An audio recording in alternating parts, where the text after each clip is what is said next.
Today we know of a theory known as the theory of probability. Theory of probability means if you make a wild guess, what are the chances that you'll be right? For example, if you toss a coin, it can either be heads or tails. Two options. If you make a wild guess, it's head. The chances you'll be correct is 1 upon 2. It's 50%. Suppose if you toss a coin the second time, the chances you'll be correct the second time also will be 1 upon 2 is 50%.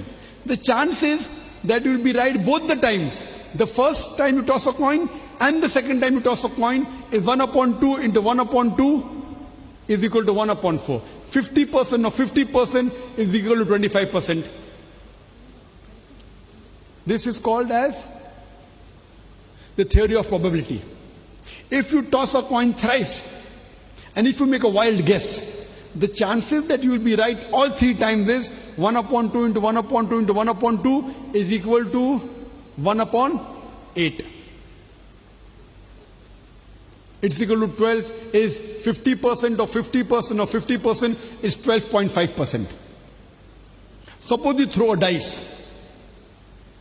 Options are either 1, 2, 3, 4, 5, 6. It's a cube. There are 6 options. The chances that if you make a wild guess and you'll be right when you throw a dice is 1 upon 6.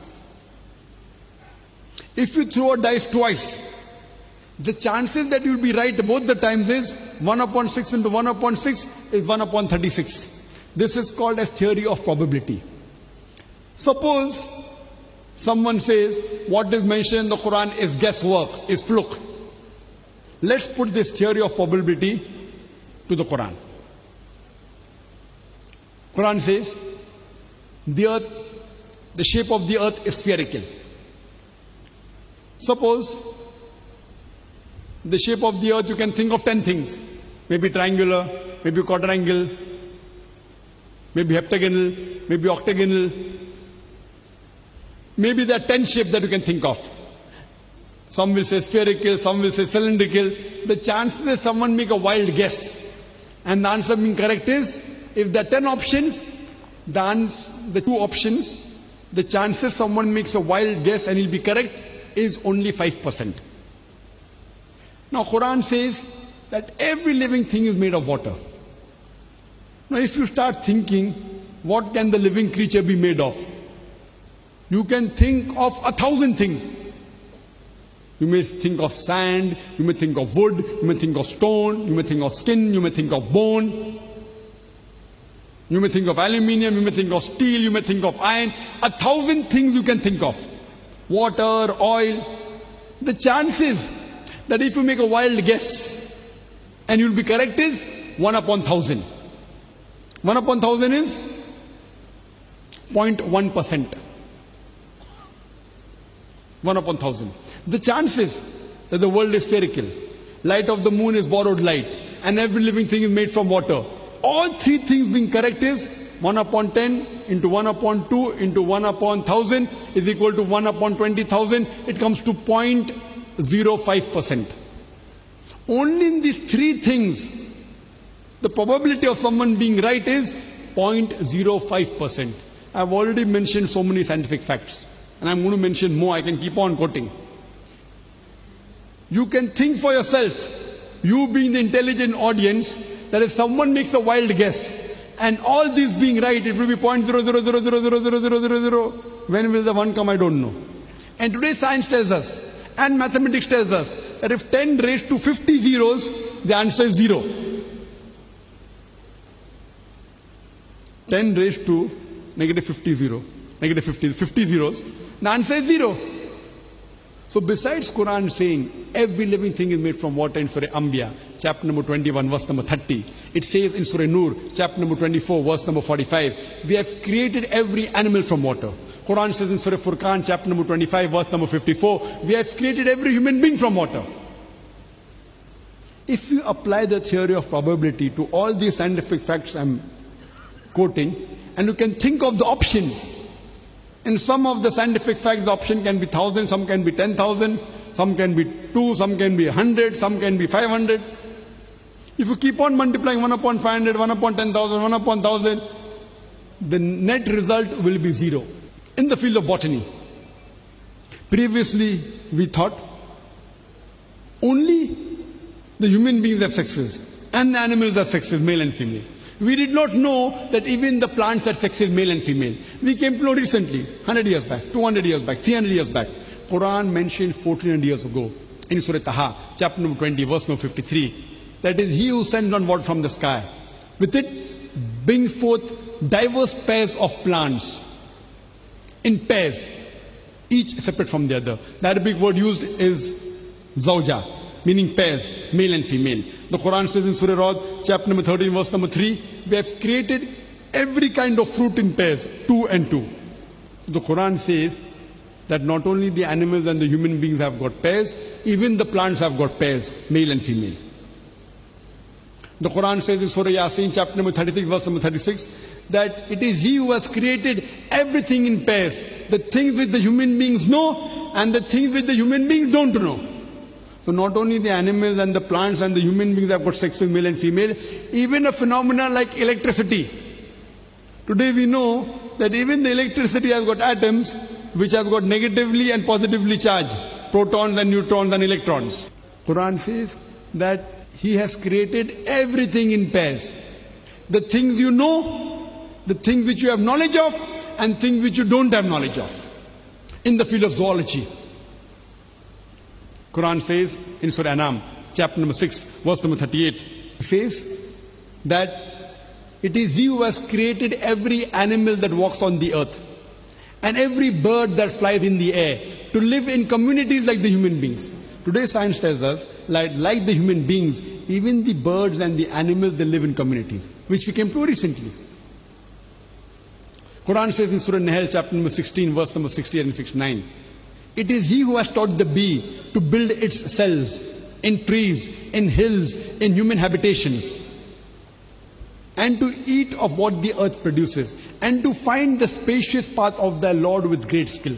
What does the Quran mean by saying it has taught the bee to build the spacious, to find the spacious path of their Lord with great skill? It was Sir Fawn Fresh in 1973 who got the Nobel Prize for discovering the movement of the bee, the behavior of the bee. And today science tells us that whenever a bee finds a new flower or a new garden, it goes and tells its fellow bee the exact direction of the new flower or the new garden with a process called as the bee dance. And furthermore, this gender used for the worker bee in Surah Nahl chapter 16 verse 60 and 69 is the female gender, fasluki or kulli. Previously we thought that the worker bee was the male bee. No wonder Shakespeare in his play Henry IV, he writes that the soldiers, the male soldiers, they go out talking about the bees and they report to the king.